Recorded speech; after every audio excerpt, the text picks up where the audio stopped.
Vamos dizer que eu tenho o conjunto V e que esse conjunto seja um subespaço de Rn. Então, V é um subespaço de Rn. E vamos dizer também que o meu conjunto V ortogonal também esteja contido aqui em Rn. Então, ele também seja um subespaço de Rn. E nós vimos alguns vídeos atrás o seguinte, que a dimensão aqui do meu conjunto V mais a dimensão do meu conjunto V ortogonal, isso aqui vai dar o quê? Isso aqui vai dar exatamente o valor n. Então, basta que você se lembre que a dimensão de V é o número de vetores linearmente independentes que você precisa para gerar o espaço V. Já a dimensão do conjunto V ortogonal é o número de vetores que você precisa linearmente independentes para gerar uma base de modo que você tenha aqui o espaço V ortogonal. Agora, visto isso aqui, vamos ver se existe uma outra maneira de relacionar esses dois subespaços ou todos os vetores que estão compreendidos em Rn. A primeira pergunta que nós podemos nos fazer é a seguinte: será que esses dois subespaços aqui eles têm alguma coisa em comum? Será que existe, por exemplo, um vetor que esteja dentro desses dois subespaços? Bom, e para responder a isso, vamos afirmar que sim. E vamos fazer alguns testes com isso. Portanto, vamos assumir, então assuma que. Então, assuma que x, existe um x, né, um vetor x, que pertence ao meu espaço V. E esse x também, esse vetor x, também pertence ao meu espaço V ortogonal. Então, ele pertence aos dois espaços. Sendo assim, a gente vai ser capaz de conseguir saber, por exemplo, quais são as propriedades que esse vetor x tem que ter para que ele pertença ao meu subespaço V e para que ele pertença também ao meu subespaço V ortogonal. E vamos começar por aqui. O que isso aqui significa? Então, eu posso dizer o seguinte. Eu posso dizer aqui que... Bom, deixa eu começar isso aqui um pouquinho diferente. Eu posso dizer aqui que o meu vetor x vezes o meu vetor V, isso aqui para qualquer vetor V pertencente a V, não, qualquer vetor V pertencente a V, isso aqui vai dar o quê? Isso aqui vai dar zero. Bom, na verdade, deixa eu só escrever isso aqui começando dali, né? Senão vai ficar meio estranho. Então, x vezes V igual a zero. Né? Então, para todo, vamos escrever assim, para todo V pertencente ao meu subespaço V. E isso é o que significa um vetor pertencer ao complemento ortogonal de V. Então, agora vamos admitir que x também pertence ao meu subespaço V. Então, eu poderia fazer o quê? Eu poderia colocar o meu x aqui no lugar de V. Então, o que eu teria aqui?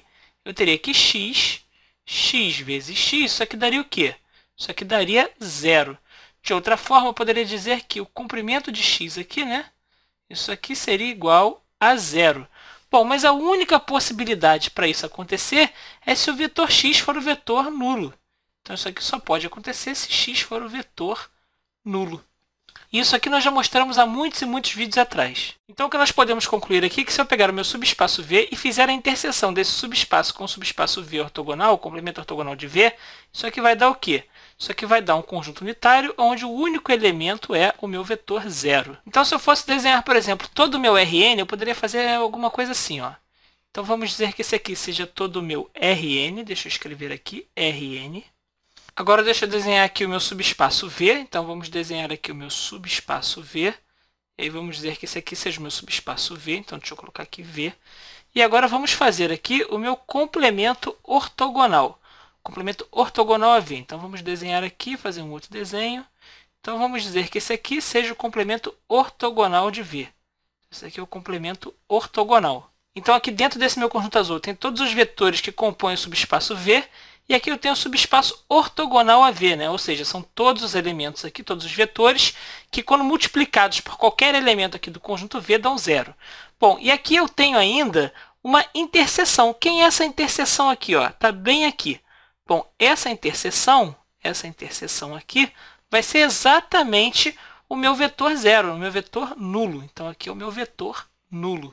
Que nesse caso aqui é o único cruzamento que eu tenho entre o meu subespaço V e o meu complemento ortogonal subespaço V. Portanto, o que eu quero dizer é que o único elemento que eu tenho aqui entre o meu conjunto V e o meu conjunto V ortogonal é o vetor zero. Bom, nada de muito profundo até aí, né? Agora vamos ver se existe alguma outra relação mais interessante aqui entre o meu subespaço V e o complemento ortogonal desse subespaço V. Talvez a gente possa pensar a relação desses subespaços com alguns vetores arbitrários do Rn. Então vamos só escrever aqui embaixo o seguinte, Então vamos escrever aqui que a dimensão,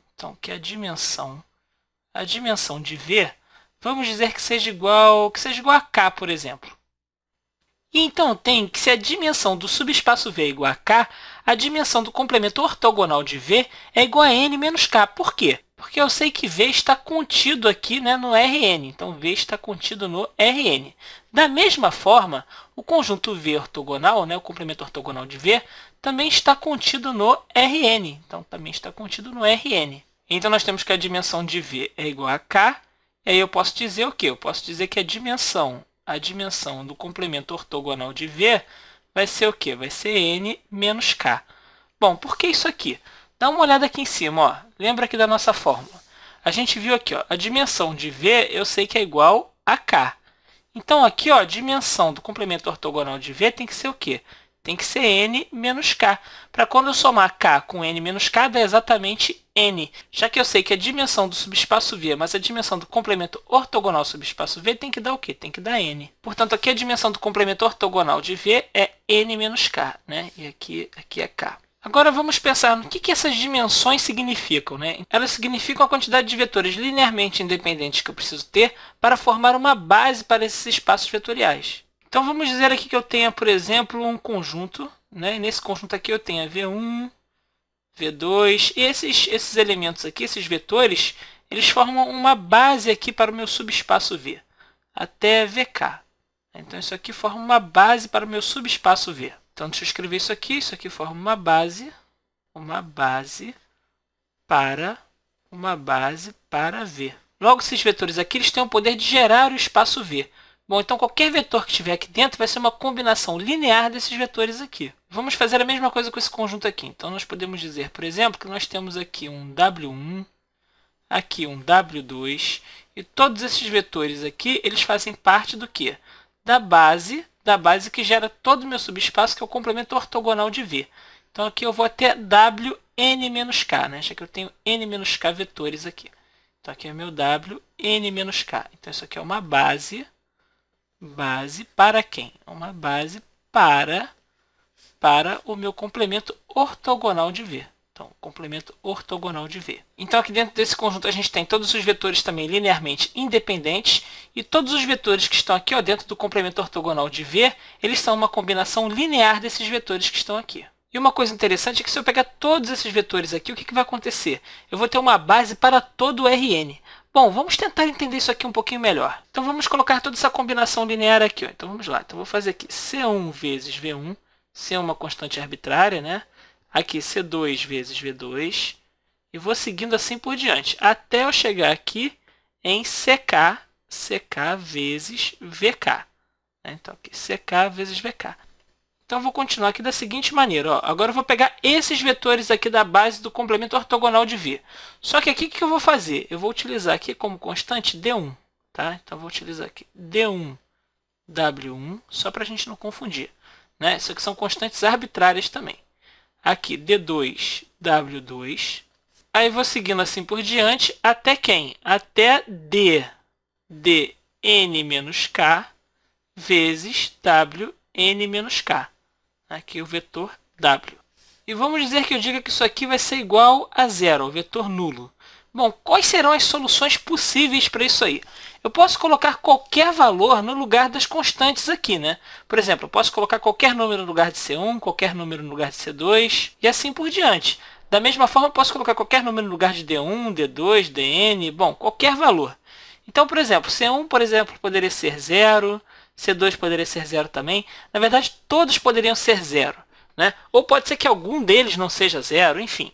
Quais serão as soluções possíveis para isso aqui? Então, deixa eu só baixar isso aqui um pouquinho para a gente ver com mais calma. Então, vamos lá. Na verdade, se a gente for pensar bem, a gente vai ver o quê? A gente vai ver que a única maneira que isso aqui tem de dar 0 é que todas essas constantes aqui sejam 0, porque dessa forma, esses vetores serão todos linearmente independentes em relação um ao outro.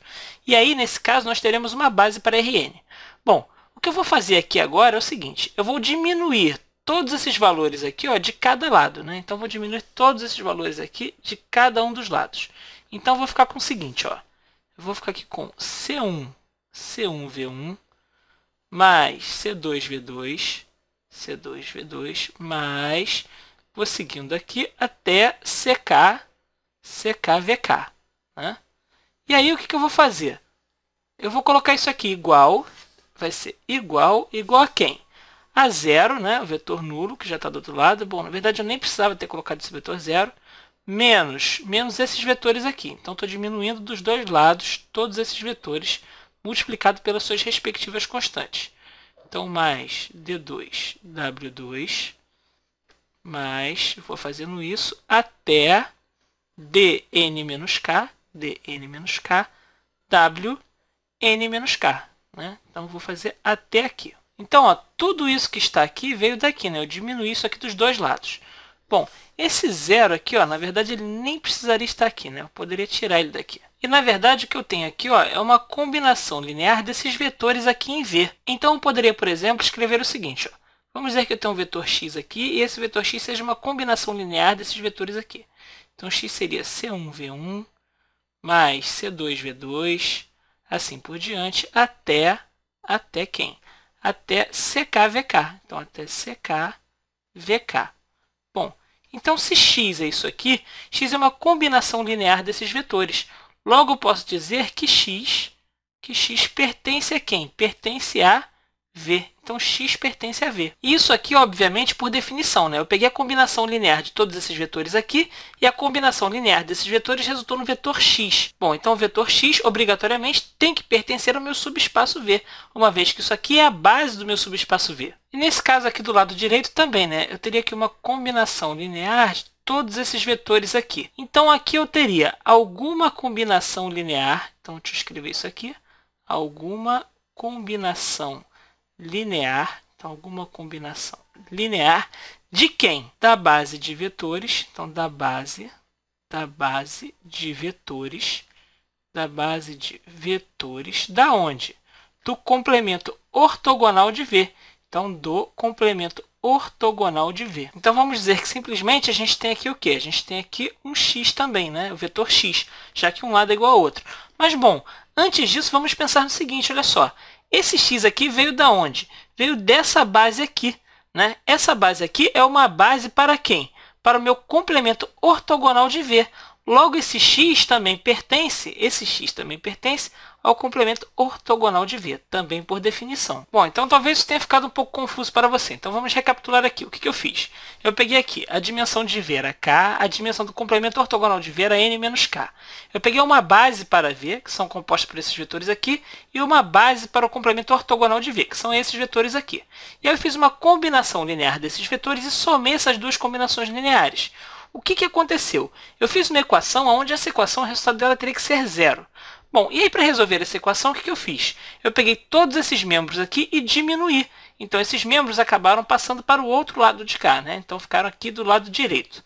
Bom, nesse meio tempo, o que aconteceu? Eu peguei todos esses vetores aqui, que era uma base para V, e fiz uma combinação linear desses vetores, onde encontrei aqui um vetor x. Então, eu encontrei esse vetor x, que é uma combinação linear desses vetores. Bom, e se x é igual a isso aqui, é a combinação linear desses vetores, também tem que ser igual à combinação linear desses vetores aqui. Bom, mas x nesse caso aqui, ele pertence a quem? Ele pertence a V. E por que a V? Bom, porque esses vetores aqui são uma combinação linear e eles são uma base de V. Então, esse x aqui ele é uma combinação linear dos vetores que são base para V. Logo, x pertence a V. Bom, da mesma forma, isso vai acontecer desse lado de cá, ó.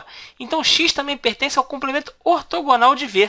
Mas o que isso significa? E isso aqui eu já mostrei para você que vale o seguinte, né? Eu já mostrei para você que se eu tenho um vetor que ele pertence ao meu subespaço e ao mesmo tempo ele pertence ao complemento ortogonal desse subespaço, então esse vetor x aqui, ó, que pertence ao meu subespaço V, e esse vetor x aqui que pertence ao meu complemento ortogonal de V, ele só pode ser quem? Ele só pode ser o vetor nulo. E isso a gente acabou de mostrar aqui em cima. Então nós acabamos descobrindo que esse x aqui, ó, esse x aqui tem que ser o quê? Tem que ser zero.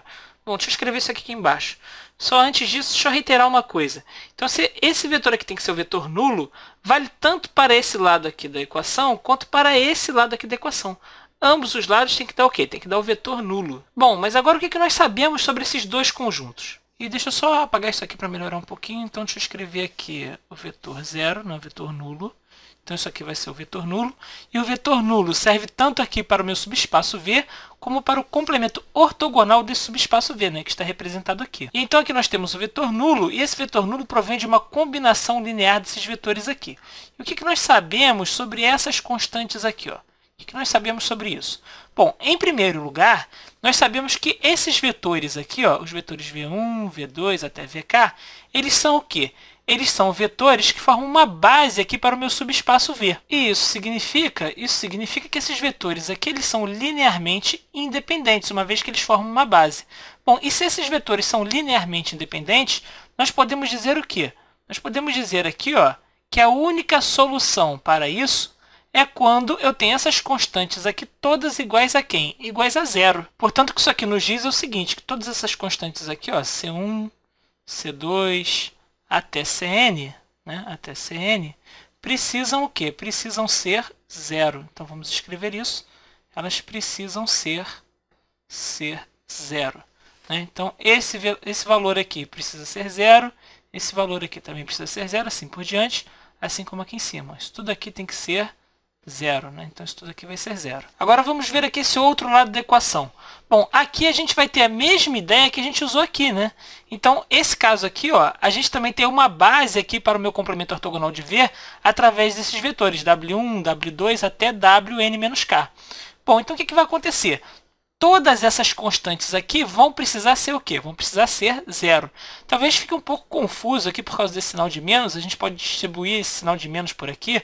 Na verdade, nem precisa, porque basta colocar, sei lá, menos D1, menos D2, menos Dn-K, assim por diante. Na verdade, esse valor continua sendo uma constante arbitrária, tendo menos ou não na frente. Isso é indiferente. O que eu quero que você entenda é que a lógica que nós utilizamos aqui para a base de V vai ser a mesma para a base do complemento ortogonal de V. Então, aqui, ó, esses valores, D1, né, vai dar 0, D2 vai dar 0, assim por diante, até Dn-K, que também tem que ser igual a 0. Então, a gente pode escrever isso aqui, D1, D2 e assim por diante, até Dn-K. Né? Isso aqui eles também precisam ser zero. Né? Então, eles também precisam ser zero. E com isso a gente tem essa igualdade aqui satisfeita. E agora vamos prestar atenção no que eu escrevi aqui em cima, ó, na minha equação original. Minha equação original era essa aqui. Ó. Então, a equação original era toda essa equação aqui. Né? Toda essa equação. E aí, o que eu estou dizendo? Eu estou dizendo que todos esses valores aqui, né, C1, C2 até CK tem que ser zero. E depois aqui também, né, D1 tem que ser zero, D2 tem que ser zero, e assim por diante, até Dn-K, que também tem que ser zero. Bom, então se todo mundo aqui é zero, isso aqui é satisfeito. Mas, bom, qual é a implicação disso? Ou seja, eu tenho todos os vetores aqui e a única solução possível para isso é que esses vetores aqui, sejam acompanhados de constantes arbitrárias, onde essas constantes sejam o quê? Sejam zero. Nós descobrimos através disso que esse vetor x aqui, pertencente a V e pertencente ao complemento ortogonal de V, só pode ser zero. Né? Então, a gente tem que o único vetor que faz parte de ambos aqui, né, de ambos os subespaços, é o vetor nulo. E agora a gente está com essa implicação, que todos esses vetores são acompanhados de constantes arbitrárias que tem que ser zero para que a solução disso aqui seja o vetor nulo. Bom, então vamos ver no que isso aqui vai desencadear. Então isso aqui vai ser o seguinte, ó, isso aqui vai ser... Bom, vamos pegar aqui o nosso conjunto de vetores, então tem aqui o vetor V1, né, o vetor V2 e assim por diante, até o meu vetor VK, né, até o meu vetor VK. Opa, deixa eu só apagar isso aqui. Até o meu vetor VK. Bom, e aí a partir daqui, eu vou ter quais vetores? Eu vou ter meus vetores aqui, ó, W1, né, então W1. Depois, vou ter aqui W2 e assim por diante até Wn-K. Esses vetores aqui já fazem parte, né, do meu complemento ortogonal de V. Então, esse aqui é o meu conjunto. Então, eu posso dizer o quê? Eu posso dizer que esse conjunto de vetores aqui, ele vai ser linearmente, então vai ser linearmente independente. Né? E por que isso? Por que esse conjunto aqui ele vai ser linearmente independente? Bom, pelo seguinte motivo, né? Toda vez que eu tenho um conjunto de vetores e que eu quero pegar esse conjunto de vetores, fazer uma combinação linear desses vetores, e o resultado final tem que ser um vetor nulo, se a única solução possível são as constantes desses que acompanham esses vetores terem que ser iguais a zero, então esses vetores são linearmente independentes. Então, esses vetores aqui todos são linearmente independentes. Logo, vamos recapitular aqui o que nós vimos. Nós vimos que cada um desses valores aqui, ó, tendo que ser iguais a zero, o que vai acontecer? Vai implicar nisso aqui, né, que esses vetores aqui eles são linearmente independentes, e esses vetores serem linearmente independentes também implica nisso aqui. Bom, e o que eu estou dizendo? Eu estou dizendo aqui, ó, que para que eu tenha o vetor nulo, né, todos esses caras aqui, ó, né, todas essas constantes arbitrárias aqui tem que ser zero. Da mesma forma acontece aqui, ó. Aqui também eu tenho isso aqui também igual a zero. Né? Então, isso aqui também é igual ao vetor nulo. Então, todas essas constantes aqui precisam ser zero. Então, nesse caso aqui, a gente tem que todas as constantes, né, de C1 até CK é igual a zero. Depois de D1 até Dn menos K também é igual a zero. Bom, e se todas essas constantes são iguais a zero, para que a minha solução desse problema aqui, né, dessa equação, onde toda essa combinação linear tem que ser igual a zero, ao vetor nulo, o que vai acontecer? Eu tenho que esses vetores todos são o quê? São linearmente independentes. Isso significa ser linearmente independente. Bom, eu não lembro exatamente o que eu disse, mas aqui, pessoal, aqui é CK, tá? Porque aqui vai até K. Bom, então a gente viu isso aqui há muitos e muitos vídeos atrás, o seguinte. A gente viu que um subespaço com dimensão n, então um subespaço com dimensão n, acontece o quê? Nós temos n vetores, então n vetores, né? Então n vetores, que eles são linearmente independentes. Então, linearmente independentes, que são esses vetores linearmente independentes, são o quê? Membros. Então, eles são membros do subespaço. Então, são membros do subespaço. Né? Então, é isso que acontece. Eles são membros do subespaço. Então, aqui nós podemos dizer o seguinte, ó, que esse conjunto que tem n vetores, então esse conjunto que tem n vetores, né, linearmente independentes, eles são o quê? Eles são uma base para o subespaço. Então, uma base para o subespaço. Né? Então, é isso aqui que vai acontecer. Então, o que acabou acontecendo aqui? Ó? Acabou acontecendo o seguinte, nós temos que o Rn, ele é um subespaço de si mesmo. Então, ele é um subespaço n-dimensional. Então, vou colocar aqui n-dimensional. Isso porque nós podemos dizer que a dimensão de Rn, então a dimensão de Rn é igual a quem? É igual a n. E então, como nós já vimos anteriormente, todos esses vetores aqui, ó, vão ser o quê? Eles vão ser uma base, né? Eles são uma base para Rn. Né? E por que eles são uma base para Rn? Porque são vetores linearmente independentes. E aqui eu tenho n vetores. E, portanto, eu posso dizer que qualquer vetor dentro do Rn pode ser representado por uma combinação linear desses vetores aqui. Ó. E isso aqui tudo é muito fascinante, né? Mas vamos ver aqui mais uma coisa aqui embaixo. Então, ó, vamos dizer o seguinte. Vamos dizer que a gente tem aqui, ó, um vetor A. Né? Então, vamos dizer que esse vetor A pertence ao Rn. Então, eu poderia escrever o vetor A da seguinte maneira. Ó. Eu vou escrever o vetor A como sendo uma combinação linear de todos esses vetores aqui. Então, vai ficar assim. Ó. Isso aqui vai ser C1 vezes V1, mais C2 vezes V2, mais assim por diante, até CK vezes VK. Né? Até CK vezes VK. E aí aqui, deixa eu continuar, mas eu vou usar uma cor diferente e eu também vou utilizar aqui uma letra diferente, só para que você não ache que é aquele mesmo valor, que tem que ser o mesmo valor lá de cima, não. Então, E1 W1 mais E2 W2, agora minha constante arbitrária é a letra E, né? Então, aqui até N menos K, né? É aqui W N menos K. Então, essa aqui é a combinação linear que gera o meu vetor A. E uma outra maneira de dizer isso aqui, ó, seria colocar aqui, né, um V, né, um vetor V. Isso aqui tudo representa um vetor V, que pertence ao meu subespaço V. E do outro lado aqui, ó, eu tenho uma combinação linear que representa quem? Representa, sei lá, um vetor qualquer x, que pertence ao meu complemento ortogonal de V. Então, por fim, o que nós podemos dizer é o seguinte, ó, nós podemos dizer que esses valores aqui, né, todos esses vetores aqui, eles são uma base para o nosso Rn. mas esses vetores aqui são uma base para o meu subespaço V, e esses vetores aqui são uma base para o meu subespaço do complemento ortogonal de V. Então, eu posso dizer aqui o seguinte, ó, eu posso dizer que A é uma combinação linear do meu vetor V, né, com o meu vetor X, uma soma de V, mas X vai ser capaz de resultar A, onde V foi adquirido aqui de cima, né, é um vetor pertencente aqui ao meu subespaço V, e X é um vetor que pertence aqui ao meu subespaço do complemento ortogonal de V. E nesse caso aqui, isso vai servir para qualquer vetor no Rn. Então, qualquer vetor do Rn vai poder ser escrito através de uma soma de dois vetores, onde um dos vetores pertence ao subespaço V e o outro vetor pertence ao complemento ortogonal de V. Agora, uma outra pergunta aqui, ó. Será que essa representação aqui para a minha letra A, será que ela é única? Ou seja, será que só existe essa representação possível que resulte em A? E para responder isso, vamos assumir aqui que essa representação não é única. Então, vamos assumir que essa representação não é única. Então, vamos escrever isso. Assuma que não é única. Então, assuma que não é única. Então, a gente vai assumir que essa representação não é única. Então, vamos dizer aqui o seguinte, ó, que eu tenho A, que um A pertencente ao Rn, né? Então, vamos dizer aqui que eu tenho o seguinte, ó, o vetor A vai poder ser escrito como sendo um V, né, V1, vamos dizer aqui, V1 mais um vetor X1, mas ele também pode ser escrito como sendo um V2 mais um vetor X2. Né? Tem essas duas representações possíveis.